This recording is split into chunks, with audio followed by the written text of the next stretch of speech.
नमस्कार। मैं शुभकर्ण सहायक आचार्य FM Shri Radhe Shyam R Murarka government PG college Jhunjhunu. आज हम बीकॉम पार्ट 3 पेपर प्रथम ग्रामीण विकास एवं सहकारिता यूनिट 2 के अंतर्गत टॉपिक पंचायती राज संबंधी संवैधानिक प्रावधानों में आज अध्ययन करेंगे।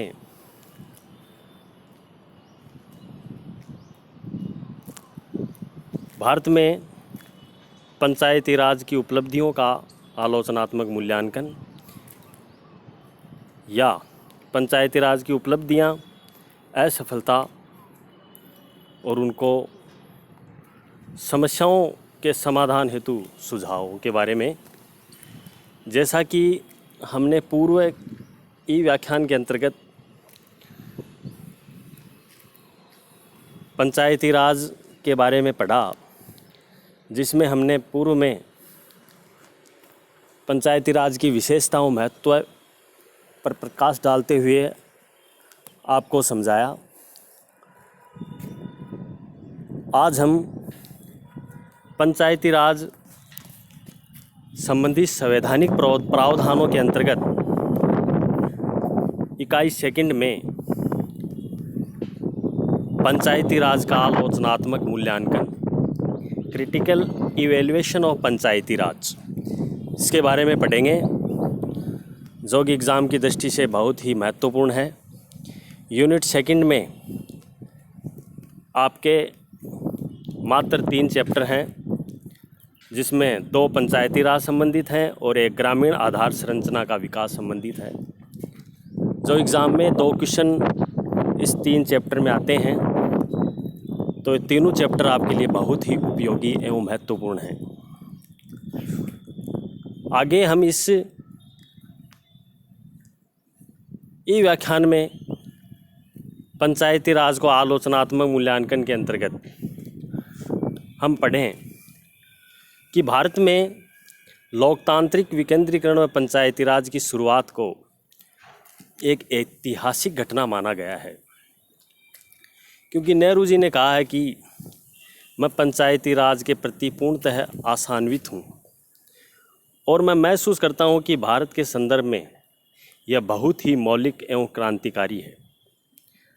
अर्थात अनेक नेताओं ने पंचायती राज के विभिन्न प्रकार से या विभिन्न प्रकार के दलों, राजनीतिक संस्थाओं ने समझाया है। इस प्रकार इस राजनीतिक व्यवस्था में गांव के लोगों को जागरूकता उत्पन्न करवाई है। इसी प्रकार पंचायती राज शिक्षण संस्थाओं ने क्या क्या उपलब्धियां हासिल की हैं, अचीवमेंट्स की हैं, क्योंकि देश में पंचायती राज की उपलब्धियां काफ़ी सराहनीय हैं। जो कि इस वर्तमान परिवेश की भी बात करें कि कोविड-19 के तहत भी पंचायती राज संस्थान की बहुत ही महत्वपूर्ण भूमिका रही है। इसलिए पंचायती राज शिक्षण संस्थान पूरे भारत में तीनों स्तरों पर, ग्राम स्तर पर ग्राम पंचायतें, खंड स्तर पर पंचायत समितियां और जिला स्तर पर जिला परिषदों की महत्वपूर्ण उपलब्धियां रही हैं, जो कि बहुत ही सराहनीय हैं।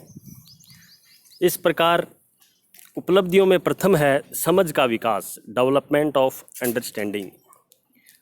समझ के विकास में पंचायती राज संस्थाओं से गाँवों में राजनीतिक और प्रशासनिक संस्थाओं के बारे में समझ का विकास हुआ है, जिसके कारण ग्रामवासी इन संस्थाओं में सक्रिय सहभागिता के लिए आकर्षित हुए हैं।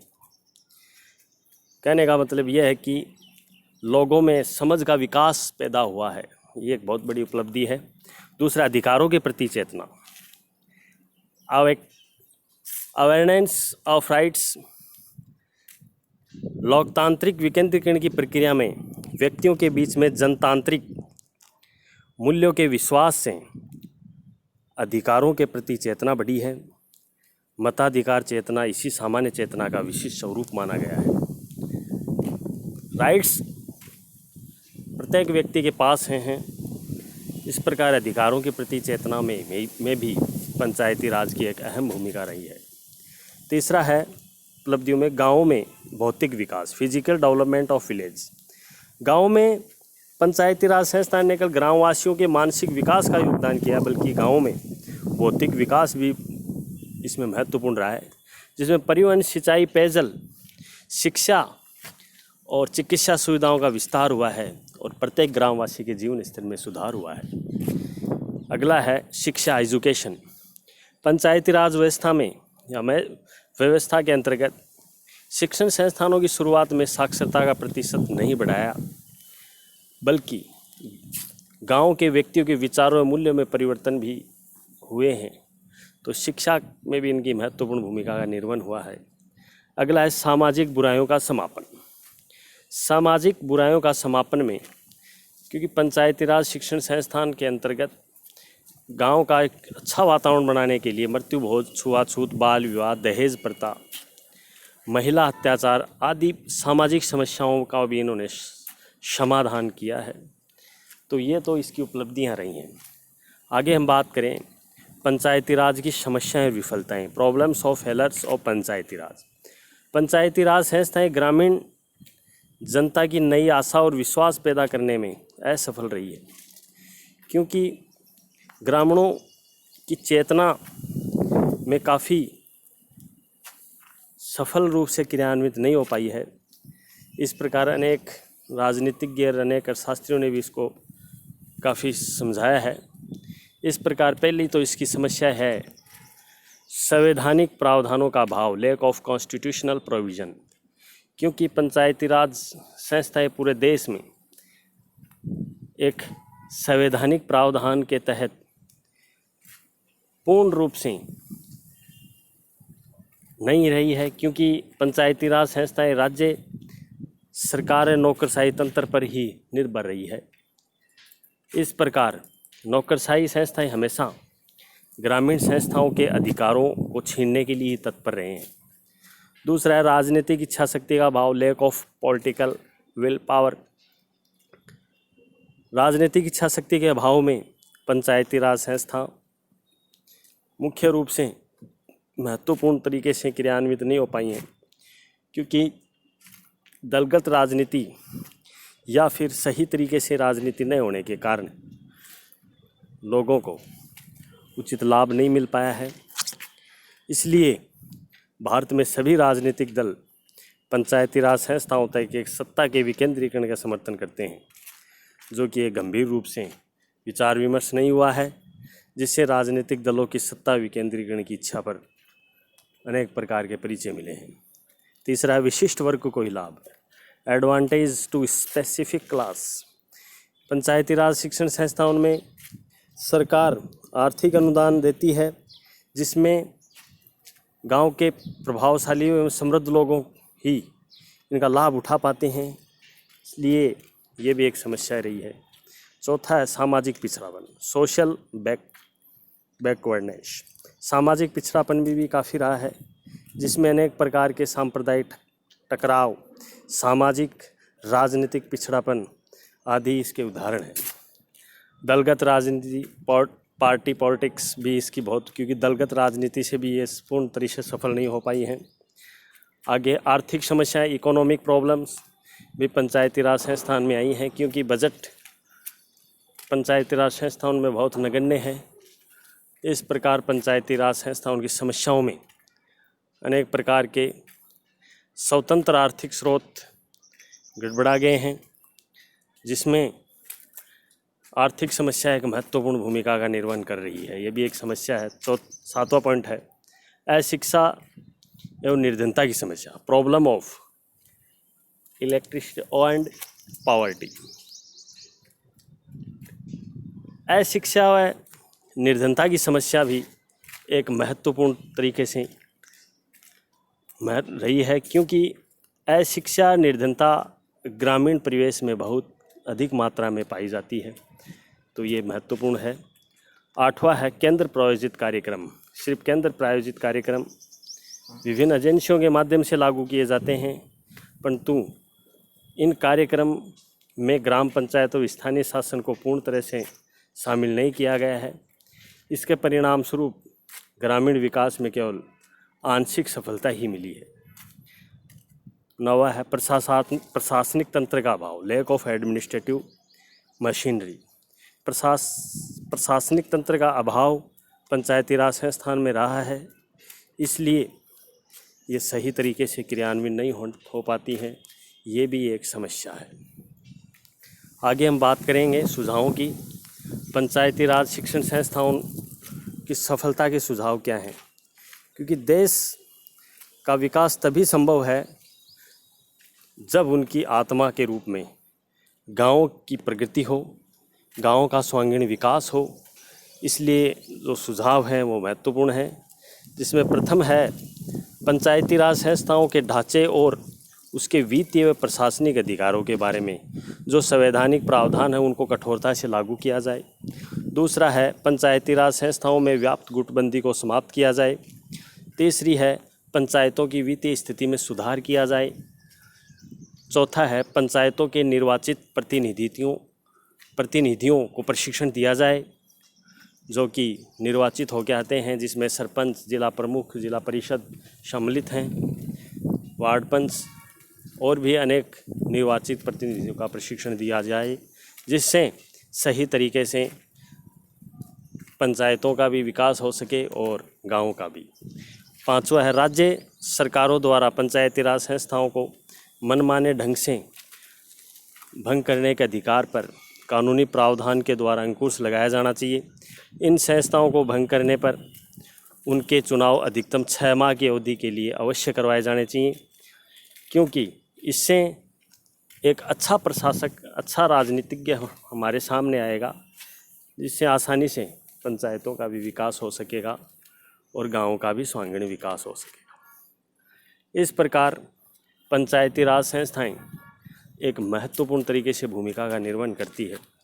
आगे हम बात करें पंचायती राज का भविष्य, क्योंकि पंचायती राज संस्थाओं के भविष्य के संबंध में कुछ लोगों द्वारा आशंकाएं भी व्यक्त की हैं, लेकिन भारत में इन संस्थाओं का भविष्य उज्जवल प्रतीत हुआ है। इस प्रकार निष्कर्ष रूप से हम कह सकते हैं कि पंचायती राज के कारण हमारे गाँव की गहरी पक्की धड़ेबाजी फैली हुई है, जिसमें आपसी मनमुटाव, जातिवाद, राजनीतिक झगड़ा, सांप्रदायिक हिंसा के कारण सरकारी कामों के सामूहिक प्रयास कमज़ोर पड़ रहे हैं।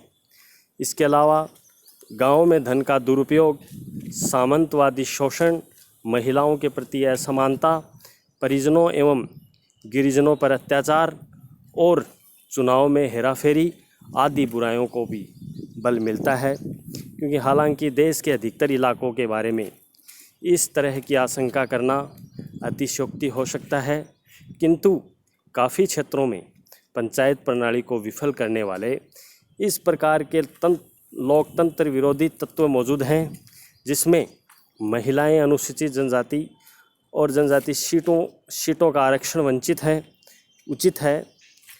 इस प्रकार गाँवों में धड़ेबाजी से निपटना कठिन कार्य है, परंतु इसी आधार पर निर्वाचित स्वशासन की व्यवस्था को समाप्त नहीं किया जा सकता और न ही सांप्रदायिकता, इसके अस्तित्व से इनकार नहीं किया जा सकता। इसके आधार पर ऐसा निर्णय करना उचित है, क्योंकि वास्तव में यही तर्क भारत को स्वतंत्रता देने से इनकार करने के लिए भी पेश किया गया है। परंतु क्या हमारे सार्वजनिक जीवन में राजनीतिक या सांप्रदायिक धड़ेबाजी नहीं है? व्यापक स्तर पर व्यापक भ्रष्टाचार के बारे में कहा जा सकता है। फिर भी एक राष्ट्र के रूप में हम एक टेढ़े मेढ़े ढंग से ही सही आगे बढ़ रहे हैं। इसलिए निचले स्तर पर स्वशासन प्रणाली को अस्वीकार करने का कोई उचित कारण नहीं है। इस प्रकार निश्चय ही रिश्वतखोरी, पक्षपात, भाई भतीजावाद, जातिवाद, अन्य बुराइयां जो विद्यमान हैं उनका समाधान करें और देश और शासक कौन करे, अंतिम निर्णायक जनता है। भले ही अज्ञानी निरीक्षण क्यों न हो, क्या प्रधानमंत्री और मुख्यमंत्री एक दल के नेता हैं, विपक्ष के कट्टर विरोधी नहीं होते? क्या कभी ये अपने विभाग के मामलों में अनभिज्ञ नहीं होते? परंतु संसदीय प्रणाली में ऐसे जोखिम तो हैं ही। इसलिए निचले स्तर पर क्रूरता व अत्याचार, झगड़ालू तौर तरीके से तथा हमले भी हो सकते हैं। ऊपरी स्तर पर इससे भी अधिक घातक और अधिक भ्रष्ट तरीके से अपनाए जाते हैं, किंतु अब सब छिपा रहता है। क्योंकि परंतु आदमी को सत्ता में शामिल करने के बहुत फ़ायदे होंगे। राजनीतिक सक्रियता बढ़ेगी, प्रशासन चलाने के लिए अधिक व्यक्ति उपलब्ध होंगे और लोकतांत्रिक ढांचा मजबूत होगा। अतः पंचायती राज संस्थाओं को भविष्य में बनाए रखना देश के लिए लाभदायक साबित होगा। ये इनका उज्जवल भविष्य है। इस प्रकार आज हम राजस्थान में पंचायती राज और पंचायती राज संबंधी संवैधानिक प्रावधानों के बारे में अध्ययन किया। आगे हम अगले वीडियो में हैं राजस्थान में पंचायती राज अधिनियम 1994 की विशेषताएं, प्रमुख विशेषताओं के बारे में पढ़ेंगे, जो कि आपके एग्ज़ाम में इसका क्वेश्चन आता ही है। 1994 की कौन कौन सी विशेषताएं हैं, आगे व्याख्यान में हम पढ़ेंगे। बहुत बहुत धन्यवाद, आभार।